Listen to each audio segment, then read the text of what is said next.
Moving along, though, a new deck that I also acquired recently that was in my Nat's New Toys video. It's the New Earth Tarot. Oh, it's upside down.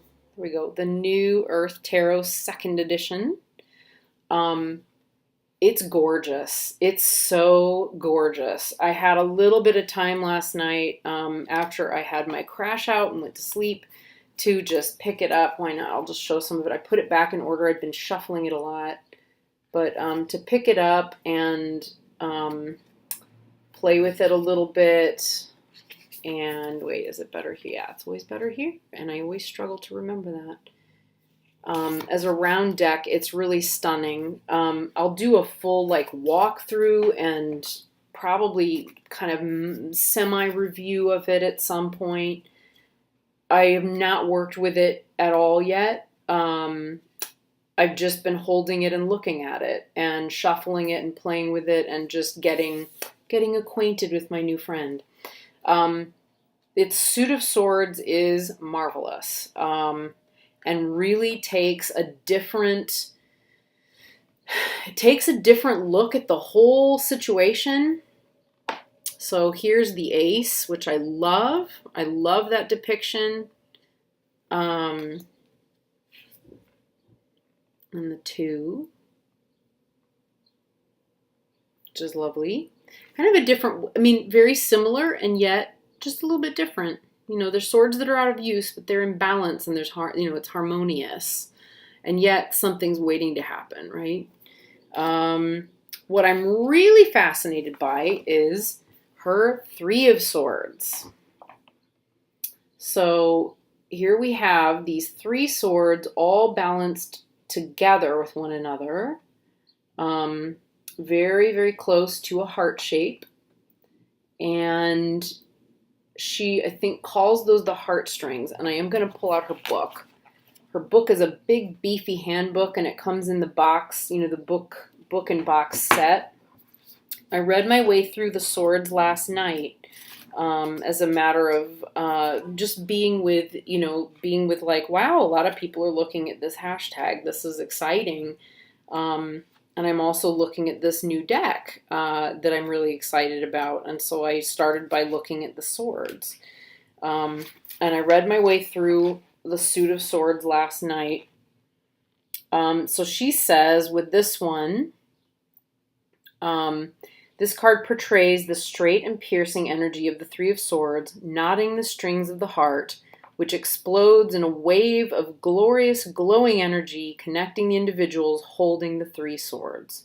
Behind them is a calm, brilliant sky, which juxtaposes the masculine energy of the swords with the resonating blue of the feminine element of water. So she goes on. Gotta have both hands to turn the page. And I'm one of those people that writes all over their books because probably, I have like one or two decks that I'm like, oh, maybe I'll trade those sometimes. And I'm not marking them up, but, they're books up. But generally, I mark up my books. So she says in here,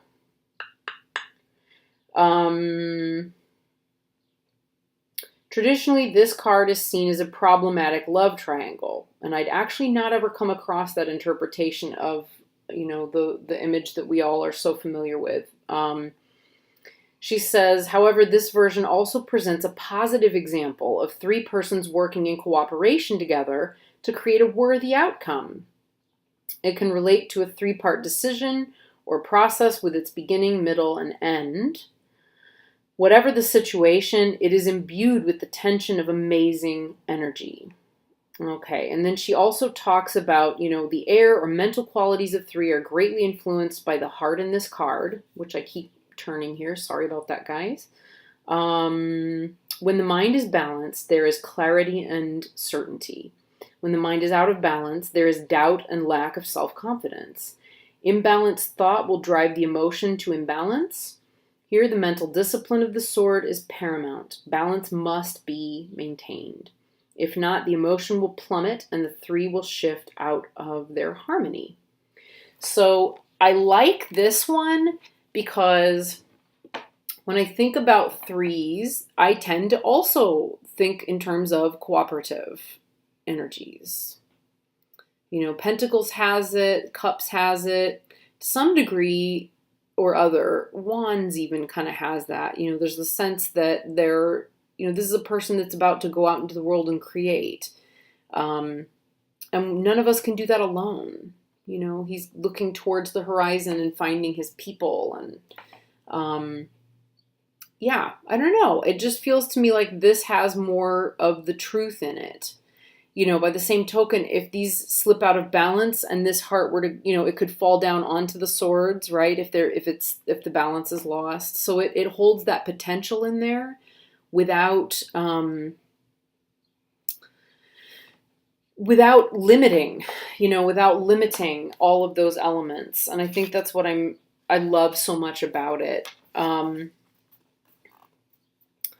Let's see. The rest of the swords, you know, are really interesting. They just don't follow the traditional interpretations. I mean, if we think of the traditional Four of Swords, and all of my RWS cards are out of order. Here we go. Amazing. I just came to it all by myself.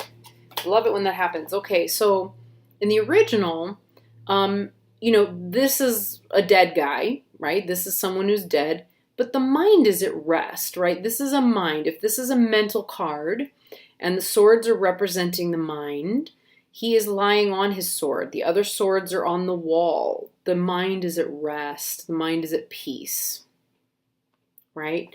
Here in this particular version, we have a dude, he's an architect, according to our author, Kate Silver.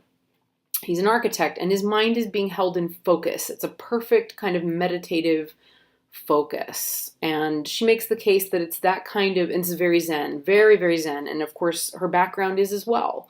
But that having that level of focus is, you know, is what brings, and spaciousness, that should be mentioned too, is what brings about the potential for that mind state to be present. So love that. Slight, you know, it's different. It's got its own. All of them, all of hers have their own take. They have their own adaptations and their own take.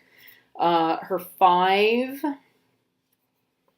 similarly has this, you know, that same kind of thing. There's a choice, you know, to balance the sense of power and how you feel in your power, and make a peaceful decision, you know, as much as anything. The 6 of Swords, she's got a lot of things pointed at her, and she's in a position, it's hard to see. I wonder if you can kind of see it if I get up really close. You can see that her hands are turned upward. You know, she's like this, right? She's receiving. So this angel is not resisting anything.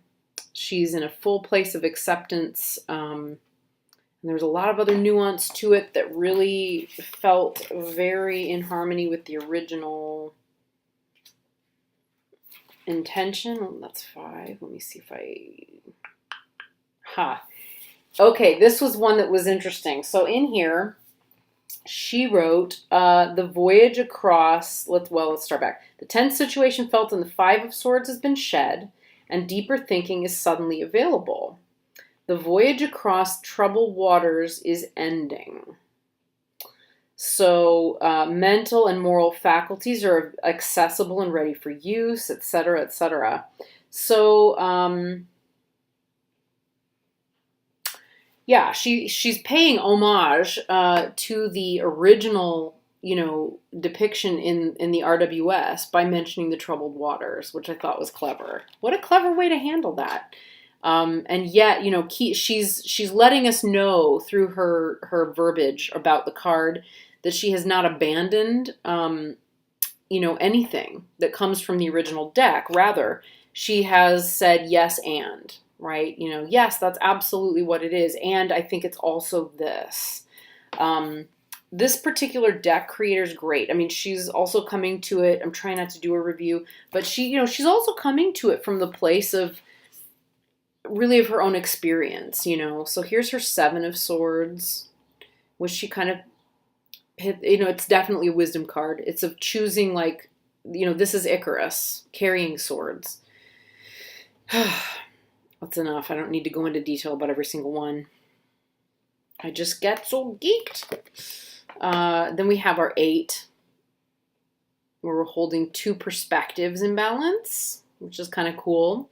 Got the sort of more negative things on this side, more positive things on this side. So we're holding 2 different, perspectives in balance there. We have in the 9, I love this one. It's the Enneagram, and it's a portal, and it's very different than her original. The second edition, this is a different card. She also very powerfully links it through imagery, and I should be able to find it because these are in order. She pits it against, I'm sorry, this is starting to turn into a review, but I'm sorry, I'm not sorry. Here we go. Come back, computer. Here we go. So, can you see she's got, here we go. There's the 9. She's got the wise one. It's the Hermit. So she's got the Hermit here with that imagery and the Enneagram. And then in the 9 of Swords, she's also using it. So there's a definite, definite pathway that's opened up there, which is really a really neat relationship. I'm excited to know more about this deck. I don't feel like I can't speak in a really super educated way. I can really just be curious and spout information that I know and observations I've made based on that so far. But I really love this one. I really love this one. So more I could say about that, but it's not quite what we're thinking. It, like, that to me was like, ooh, everything's cold and frozen out. But let's suffice it to say, she's pointing double-edged swords at Mount Everest. And the mountain is representative of, like, the spiritual quest that we all make, the mental, spiritual quest that we make. And the fact that things are, they point the direction. There's all of that, imbued into it. Anyway, this has become a very long video, and I'm getting really tired. So I will probably do another one later that looks at pitting and I don't mean like against each other, but like there is a definite, weighing up back and forth between the swords and the cups. And really, watch Benebell's 8-minute video. You'll get more in that 8-minute video. There's more information than you can possibly digest in 8 minutes in that video, I dare say. But she does start to kind of make those contrasts in a really beautiful way. But I do feel like there's enough to say on the matter that it's probably worthy of its own, revisiting. So I'll look at how to do that another time. Okay. Well, this has been a lot of fun. I'm really excited and super duper uber geeked to keep reading other people's comments and watching more videos.